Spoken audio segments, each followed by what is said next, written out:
হ্যাঁ বন্ধুরা, ঠিকই ধরেছেন, একেবারে গাছ ফাঁটা মানে এঁচোড়। তা যে এঁচোড় শেষ হয়ে যাওয়ার আগেই এই লোভনীয় স্বাদের এঁচোড়ের একটি বিশেষ রেসিপি আপনাদের সঙ্গে শেয়ার করলাম। একবার এইভাবে করে খেয়ে দেখুন, একেবারে মুখে লেগে থাকবে। আর এটি আমাদের একেবারে নিজেদের গাছ।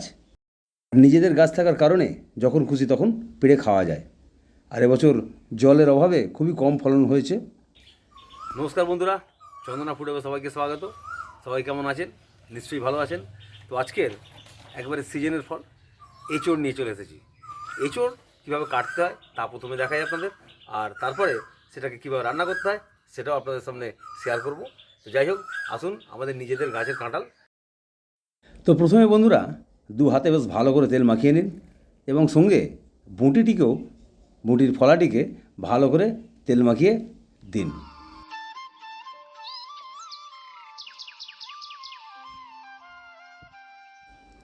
এরপরে এই ছোটো কাঁঠালটিকে একেবারে মাঝখান দিয়ে ফেড়ে নিন, মানে প্রায় 4 টুকরো করে নিলে ভালোই হয়। এই 4 টুকরো দেখুন, একেবারে কচি কাঁঠাল। তো আমি কাঁঠালটিকে প্রথমে 4 টুকরো করে নিচ্ছি।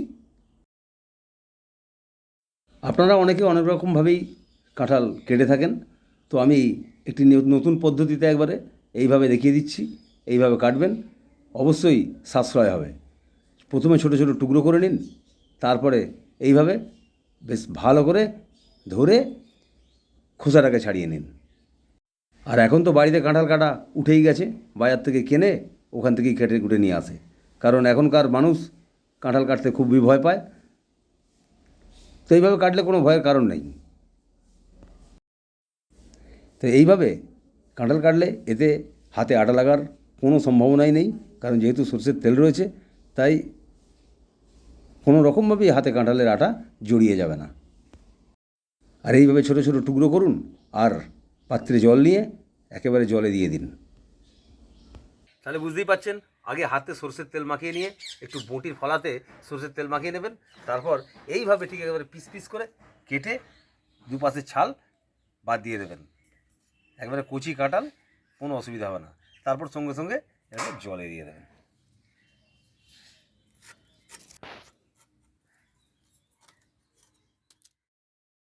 এভাবে সমস্ত কাঁঠাল কেটে নিয়েছি।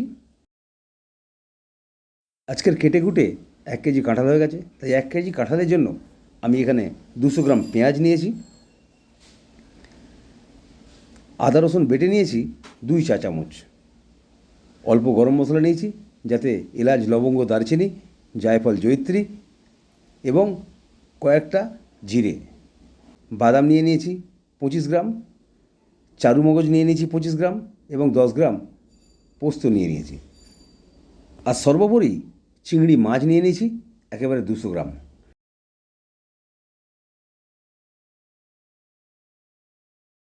এঁচোড়ের ছাল যেহেতু ছাড়ানো হয়ে গেছে, তাই নুন না মাখালেই নয়। তাই ছাল ছাড়িয়ে অল্প নুন, অল্প হলুদ মাখিয়ে নিন।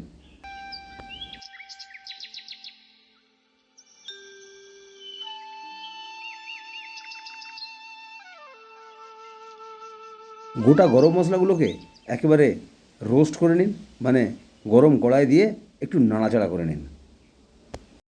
একটু ভাজা ভাজা হয়ে গেলে পরে উপর থেকে কয়েকটা জিরে দিয়ে দিন। তারপর সেগুলোকে একটু নাড়াচাড়া করে নামিয়ে নিন। এরপর যে কোনোভাবেই হোক গুঁড়ো করে নিন। সে শিলেও করতে পারেন কিংবা মিক্সারেও করতে পারেন। কাজু বাদাম, চারুমগজ এবং পোস্ত তিনটেকে একসঙ্গে ভালো করে মিক্সারে ঘুরিয়ে নিন।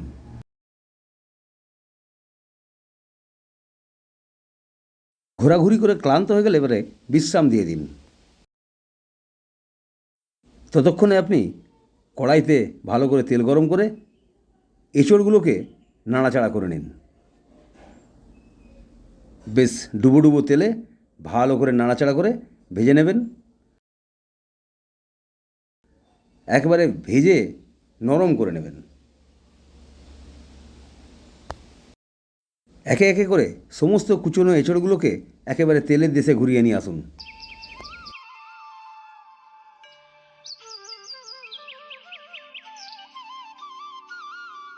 এঁচড়ের ঘোড়া হয়ে গেলে পারে, মানে ভাজা হয়ে গেলে এরপর আলুর পালা। আলুগুলোকে একই প্রকারে তেলের দেশে ঘুরিয়ে নিয়ে আসুন। ভালো করে বেশ নাড়াচাড়া করে ভেজে নিন।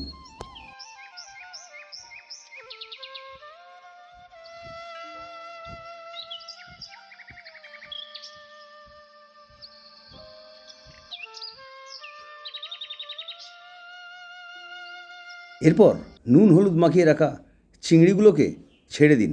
না না, জলে ছাড়বেন না, তেলে ছাড়েন। খুব বেশি ভাজার দরকার নেই, একটু নরম নরম করে ভাজলে স্বাদটা খুব ভালো হয়। আর সবচেয়ে বড় কথা হচ্ছে, চিংড়ি আমি এই সাইজে নিয়েছি, তবে এই সাইজে চিংড়িটা দিলে পরে অপূর্ব স্বাদ হয়। চিংড়ি ভাজা হয়ে গেলে পরে তাকে পাত্রে তুলে নিন।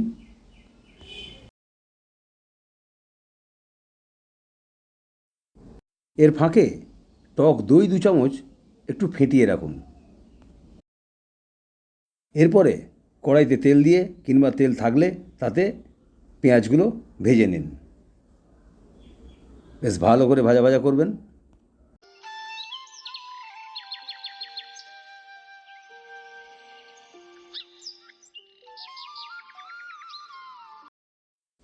পেঁয়াজটা ভাজা ভাজা হয়ে গেলে পরে গোটা 3-4 কাঁচা লঙ্কা তাতে দিয়ে দিন। পেঁয়াজ ভাজা হয়ে গেলে পরে আদা রসুন বাটাটা দিয়ে দিন।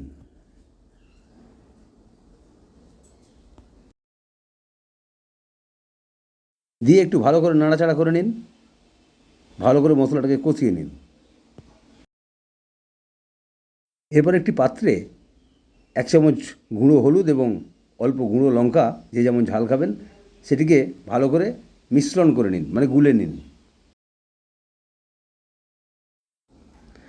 মশলাটা কষানো হয়ে গেলে পরে গুঁড়িয়ে রাখা গরম মশলা 1 চামচ ছড়িয়ে দিন। দিয়ে আবারও একটু নেড়ে চেড়ে কষিয়ে নিন মশলাটাকে।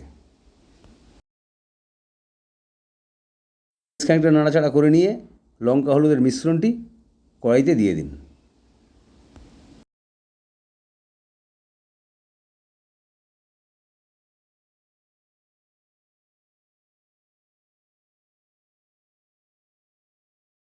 এইভাবে 2-3 মিনিট নাড়াচাড়া করার পর ভেজে রাখা আলু এবং এঁচোড়টিকে ভালো করে কষিয়ে নিন।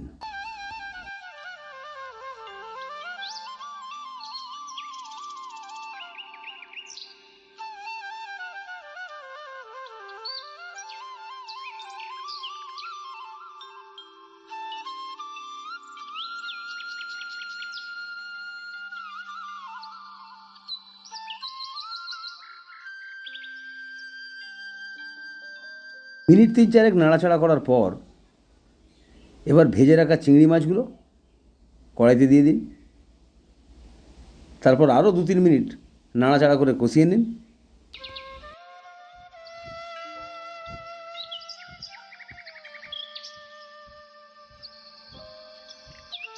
এবার কাজু, পোস্ত এবং চারুমগজের মিশ্রণটিকে একটু জল দিয়ে পাতলা করে নিন। পাতলা করে নেবার পর তা কড়াইতে দিয়ে দিন। উপর থেকে বেশি কাঁচা জল দেওয়ার কারণ নেই, কারণ ভেজে এগুলো প্রায় সেদ্ধই হয়ে গেছে। বাটিটি ধুয়ে আর একটু জল দিয়ে দেন। আর যেমন গ্রেভি করবেন তেমন পরিমাণ বুঝে জল দেবেন।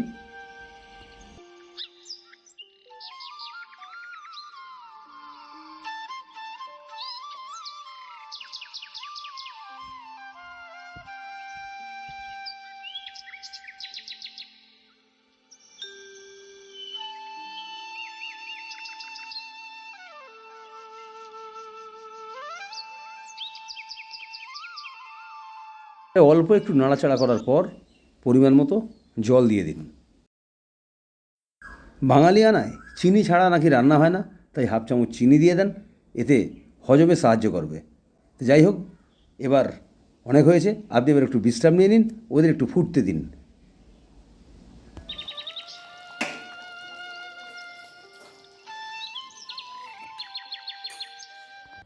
ব্যাস একেবারে রেডি গাছপাটা মানে এঁচোড়ের তরকারি। দেখুন বন্ধুরা, যেমনি সুন্দর দেখতে হয়েছে তার অপূর্ব সুগন্ধও বেরিয়েছে। আপনারা যদিও সুগন্ধ থেকে বঞ্চিত রয়েছেন।